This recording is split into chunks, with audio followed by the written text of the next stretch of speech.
World cup ನ ಎಲ್ಲ update ಅನ್ನ ತಿಳ್ಕೊಂಡ್ಬರೋಣ. ಭಾರತ USA ವಿರುದ್ಧ ಗೆಲುವನ್ನ ಸಾಧಿಸಿದೆ. ಬಟ್ ಮೊದಲನೇ ಪಂದ್ಯದಲ್ಲಿ ಪಾಕಿಸ್ತಾನ ಮತ್ತು ನೆದರ್ಲ್ಯಾಂಡ್ ನಡುವೆ ಪಂದ್ಯ ನಡೆದಿತ್ತು. ಆಲ್ಮೋಸ್ಟ್ ನೆದರ್ಲ್ಯಾಂಡ್ ಅವರು ಪಂದ್ಯವನ್ನ ಗೆದ್ದಾಗಿತ್ತು. ಬಟ್ ಆ ಒಂದು ಕ್ಯಾಚ್ ಅನ್ನ ಹಿಡಿದಿದ್ರೆ ಅಫಿಷಿಯಲ್ ಆಗಿ ವಿನ್ ಆಗ್ತಾ ಇದ್ರು. 11 ಬಾಲ್ಗೆ 22 ರನ್ ಬೇಕಾಗಿತ್ತು. ನೆದರ್ಲ್ಯಾಂಡ್ ಒಬ್ರು ಫಿಲ್ಟರ್ ಕ್ಯಾಚ್ ಅನ್ನ ಬಿಡ್ತಾರೆ. ಇನ್ ಕೇಸ್ ಪಾಕಿಸ್ತಾನ ಬ್ಯಾಟರ್ನ ಆ ಒಂದು ಕ್ಯಾಚ್ ಹಿಡಿದಿದ್ರೆ ಇಂದು ನೆದರ್ಲ್ಯಾಂಡ್ ಗೆಲ್ತಾ ಇತ್ತು. ಅಫಿಷಿಯಲಿ ಪಾಕಿಸ್ತಾನ ತಂಡ ಎಲಿಮಿನೇಟ್ ಆಗ್ತಾ ಇತ್ತು. ಅಂದ್ರೆ ನೆಕ್ಸ್ಟ್ ನಮ್ಮ ಇಂಡಿಯಾ ವಿರುದ್ಧ ಆಡಲ್ಲ. ಹೀಗಾಗಿ ಅವರು ತುಂಬಾನೇ ಒಂದು ನೆಟ್ ರನ್ ರೇಟ್ ಇಂದ ಆಚೆ ಉಳಿತಾ ಇದ್ರು. ಬಟ್ ಬ್ಯಾಡ್ ಲಕ್, ಪಾಕಿಸ್ತಾನ ಗೆದ್ಕೊಂಡ್ರು. ನಂತರ ನಮ್ಮ ವೆಸ್ಟ್ ಇಂಡೀಸ್ ಹಾಗೂ ಸ್ಕಾಟ್ಲೆಂಡ್ ನಡುವೆ ಪಂದ್ಯ ಇತ್ತು.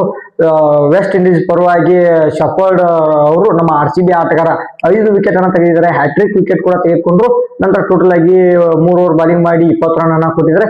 ಬಾಲಿಂಗ್ ನಲ್ಲಿ ಚೆನ್ನಾಗಿ ಪರ್ಫಾರ್ಮ್ ಮಾಡಿದ್ರು. ಮತ್ತೆ ಸಿಮ್ರಾನ್ ಹೆಟ್ಮೇರ್ ಅವರು ಒಂದು ಬ್ಯಾಟ್ ನಿಂದ ಚೆನ್ನಾಗಿ ಒಂದು ರನ್ ಗಳು ಬಂದು ಹೀಗಾಗಿ ವೆಸ್ಟ್ ಇಂಡೀಸ್ ತಂಡ ಗೆಲುವನ್ನ ಸಾಧಿಸಿತು. ಭಾರತ ತಂಡ ಮೊದಲು ಬ್ಯಾಟಿಂಗ್ ಮಾಡಿ 300 ಟಾರ್ಗೆಟ್ ಕೊಡ್ಬೇಕಂತ ಇದ್ರು. ಬಟ್ ಅವರಿಗೆ ಓವರ್ ಕಾನ್ಫಿಡೆಂಟ್ ಜಾಸ್ತಿ ಆಯಿತು.